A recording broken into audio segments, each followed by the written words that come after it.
நிர்மலா சீதாராமன் அவர்கள் பேசியிருப்பது அதிர்ச்சி அளிக்கிறது. அவர் தன்னை பிரதமராக எண்ணிக்கொண்டு அவர் பேசுவதைப் போல ஒரு தொனியை வெளிப்படுத்துகிறார். இது எந்த வகையிலும் ஏற்புடையதல்ல. இதுபோன்ற பேச்சுகளின் மூலம் தமிழ்நாட்டு மக்களின் உணர்வுகளை அவர் காயப்படுத்தி இருக்கிறார் என்பதையும் சுட்டிக்காட்ட விரும்புகிறேன். திரு திருமாவளவன் அவர்கள் ஒன்றை புரிந்து கொள்ள வேண்டும். எங்களுடைய கட்சியில்தான் குஜராத்திலே ஒரு சாதாரண குடும்பத்தை சார்ந்த ஒருவர் பிரதமராயிருக்கிறார். மிகவும் பிற்படுத்தப்பட்ட வகுப்பை சார்ந்த பிரதமர் மோடி அவர்களை பிரதமராக்கி அழகு பார்த்திருப்பது பாரதிய ஜனதா கட்சி. இந்த கட்சியில்தான் யார் வேண்டுமானாலும் இந்த நாட்டினுடைய உயர்ந்த பொறுப்புகளுக்கு வர முடியும் என்கின்ற நம்பிக்கையை கொடுத்து நாங்க இன்னைக்கு வேலை பண்ணிட்டு இருக்கோம். ஆனா நீங்க கூட்டணியில் இருக்கிறீங்களே ஒரு பெரிய கட்சி, நான் அவருக்கு நேரடியா இன்னொன்னு கேட்கிறேன். திரு திருமாவளவன் அவர்கள் ஒரு அரசியல் கட்சியை நடத்திட்டு இருக்காரு, கூட்டணி வச்சிருக்காரு. அவர் கூட்டணி வச்சிருக்கூடிய திராவிட முன்னேற்ற கழகம் ஒரு பட்டியலினத்தை சார்ந்தவரை முதலமைச்சராக்குவதற்கு ஒத்துக்கொள்ளுமா? குறைஞ்சபட்ச கொள்கை அளவில் ஒத்துக்கொள்ளுமான்னு அவர் கேட்டு சொல்லுங்க பார்க்கலாம்.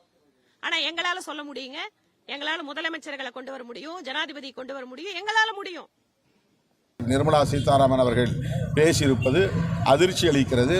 அவர் தன்னை பிரதமராக எண்ணிக்கொண்டு அவர் பேசுவதைப் போல ஒரு தொனியை வெளிப்படுத்துகிறார். இது எந்த வகையிலும் ஏற்புடையதல்ல.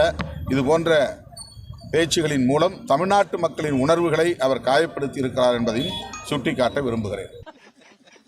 திரு திருமாவளவன் அவர்கள் ஒன்றை புரிந்து கொள்ள வேண்டும். எங்களுடைய கட்சியில்தான் குஜராத்திலே ஒரு சாதாரண குடும்பத்தை சார்ந்த ஒருவர் பிரதமராயிருக்கிறார். மிகவும் பிற்படுத்தப்பட்ட வகுப்பை சார்ந்த பிரதமர் மோடி அவர்களை பிரதமராக்கி அழகு பார்த்திருப்பது பாரதிய ஜனதா கட்சி. இந்த கட்சியில்தான் யார் வேண்டுமானாலும் இந்த நாட்டினுடைய உயர்ந்த பொறுப்புகளுக்கு வர முடியும் என்கின்ற நம்பிக்கையை கொடுத்து நாங்க இன்னைக்கு வேலை பண்ணிட்டு இருக்கோம். ஆனா நீங்க கூட்டணியில் இருக்கிறீங்களே ஒரு பெரிய கட்சி, நான் அவருக்கு நேரடியா இன்னொன்னு கேட்கிறேன். திரு திருமாவளவன் அவர்கள் ஒரு அரசியல் கட்சியை நடத்திட்டு இருக்காரு, கூட்டணி வச்சிருக்காரு. அவர் கூட்டணி வச்சிருக்கூடிய திராவிட முன்னேற்ற கழகம் ஒரு பட்டியலினத்தை சார்ந்தவரை முதலமைச்சராக்குவதற்கு ஒத்துக்கொள்ளுமா?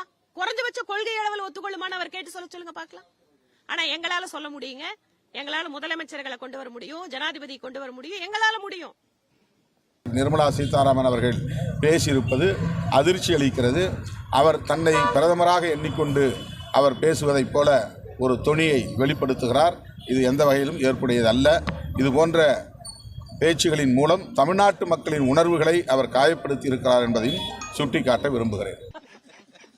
திரு திருமாவளவன் அவர்கள் ஒன்றை புரிந்து கொள்ள வேண்டும். எங்களுடைய கட்சியில்தான் குஜராத்திலே ஒரு சாதாரண குடும்பத்தை சார்ந்த ஒருவர் பிரதமராயிருக்கிறார். மிகவும் பிற்படுத்தப்பட்ட வகுப்பை சார்ந்த பிரதமர் மோடி அவர்களை பிரதமராக்கி அழகு பார்த்திருப்பது பாரதிய ஜனதா கட்சி. இந்த கட்சியில்தான் யார் வேண்டுமானாலும் இந்த நாட்டினுடைய உயர்ந்த பொறுப்புகளுக்கு வர முடியும் என்கின்ற நம்பிக்கையை கொடுத்து நாங்க இன்னைக்கு வேலை பண்ணிட்டு இருக்கோம்.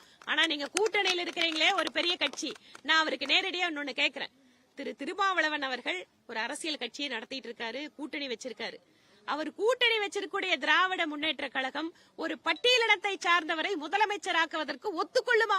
குறைஞ்சபட்ச கொள்கை அளவில் ஒத்துக்கொள்ளுமான்னு அவர் கேட்டு சொல்லுங்க பார்க்கலாம். ஆனா எங்களால சொல்ல முடியுங்க. எங்களால முதலமைச்சர்களை கொண்டு வர முடியும், ஜனாதிபதி கொண்டு வர முடியும், எங்களால முடியும்.